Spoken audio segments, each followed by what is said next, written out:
देखिए 12 फरवरी की हड़ताल में हमारे सभी गवर्नमेंट सेक्टर, पब्लिक सेक्टर, बड़ा प्राइवेट सेक्टर, छोटा सेक्टर, रजिस्टर्ड फैक्ट्री यूनिट्स और जो सारा असंगठित क्षेत्र का मजदूर है वो सब इस हड़ताल में शामिल होंगे। और उसके साथ साथ किसानों के ऊपर बहुत बड़ा हमला है। हमने उनकी डिमांड्स को सपोर्ट एक्सटेंड की है, तो संयुक्त किसान मोर्चा पूरा का पूरा आंदोलित है सीड बिल को लेके।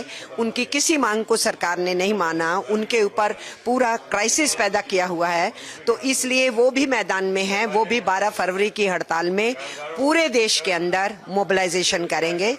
एग्रीकल्चर लेबर की यूनियंस हैं, उनका एक राष्ट्रीय स्तर का मोर्चा बना हुआ है। उन लोगों ने इस मनरेगा कानून को जो रद्द किया गया है उसकी जगह पर नया कानून लाया गया है, उसको लेकर के पूरे देश में कैंपेन किया है। और वो उस मुद्दे को लेके, ट्रेड यूनियंस के मुद्दे को और किसानों के मुद्दों को समर्थन करते हुए वो भी 12 फरवरी की हड़ताल में शामिल हैं। तो ये हड़ताल पिछली हड़तालों से बहुत बड़ी होने वाली है। पिछली हड़ताल में हम लगभग 25 करोड़ लोगों को इस के साथ हड़ताल के साथ जोड़ पाए थे। हमें उम्मीद है कि इस बार 30 करोड़ से नीचे नहीं होगा, क्योंकि तीनों सेक्शंस मैदान में होंगे और हिंदुस्तान के 600 जिलों के अंदर भयंकर मोबिलाइजेशन होगी। रास्ता रोको, रेल रोको, सब कुछ होगा, लेकिन सब पीसफुल प्रोटेस्ट के रूप में मजदूर, किसान, खेतिहर मजदूर मैदान में उतरेंगे।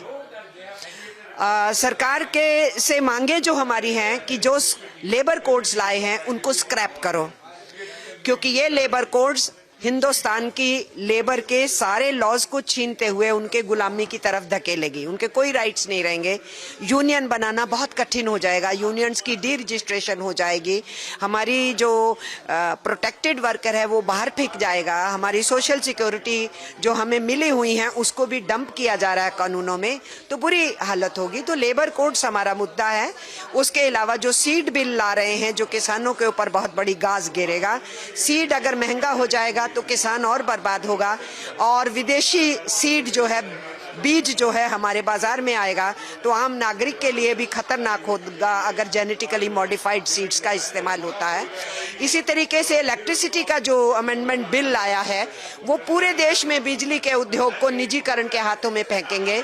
इसका मतलब गरीब गुरबा को सस्ती बिजली नहीं दी जा सकती, किसान को नहीं दी जा सकती, एजुकेशन और हेल्थ के सेक्टर में नहीं दी जा सकती, छोटा जो औद्योगिक क्षेत्र है MSME उसको नहीं दी जा सकती। तो अगर बिजली महंगी होगी, उससे चलने वाली गतिविधियां महंगी होंगी, तो देश के लोगों के लिए जीना और दुभर होगा। हम उसका विरोध कर रहे हैं। इसी के साथ साथ हमारा ये मानना है कि जो शांति एक्ट लाए हैं वो बहुत खतरनाक है। उसमें जितने परमाणु उद्योग को चलाने वाले, परमाणु की ऊर्जा को क्रिएट करने के नाम पे, पैदा करने के नाम पे दूसरे देशों से कारपोरेट कंपनियां आएंगी, उनके ऊपर गवर्नमेंट ने ये प्रावधान बनाया है कि अगर कोई एक्सीडेंट हो जाए, कुछ भी हो जाए, उसकी कंपनसेशन उन कंपनियों को नहीं देनी है। इसका मतलब है कि हिंदुस्तान के आवाम को गिन्नी पिग्स की तरह इस्तेमाल किया जाएगा। जो कोई जो मर्जी आए और जिस ढंग से मर्जी हमारी जनता के साथ पेश आए, हम उसका विरोध कर रहे हैं। इंश्योरेंस सेक्टर में 100% FDI आ गई है। बैंकों के ऊपर हमला है, उनके निजीकरण की कोशिश हो रही है। डिफेंस सेक्टर का निजीकरण किया जा रहा है। मोनेटाइजेशन पाइपलाइन के नाम पे हमारे इंफ्रास्ट्रक्चर को बेचा जा रहा है देश और विदेश के पूंजीपतियों के सामने। तो ले दे के ये गवर्नमेंट केवल मजदूर विरोधी, किसान विरोधी नहीं है, देश के विरुद्ध है, देश की सॉवरेनिटी के विरुद्ध है, देश की इंडिपेंडेंस के विरुद्ध है।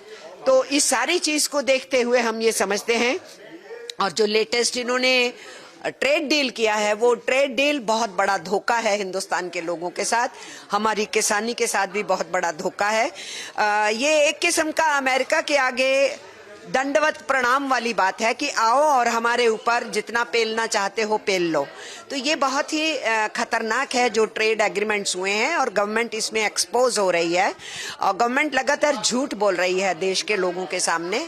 हमें पूरी उम्मीद है वो सारे मुद्दे जो हमारे ट्रेड यूनियंस के हैं, किसानों के हैं, खेत मजदूरों के हैं, उन मुद्दों पे हमें विद्यार्थियों से, हमें नौजवानों से, महिलाओं से, समाज के दूसरे हिस्सों से पूरा समर्थन मिल रहा है हमारी कैंपेन के दौरान। इसलिए ये हड़ताल बहुत शानदार हड़ताल होने वाली है, क्योंकि ये हमारे लिए करो और मरो की स्थिति है। तो उस स्थिति को भांपते हुए, समझते हुए मजदूर भी सड़कों पे उतरेगा।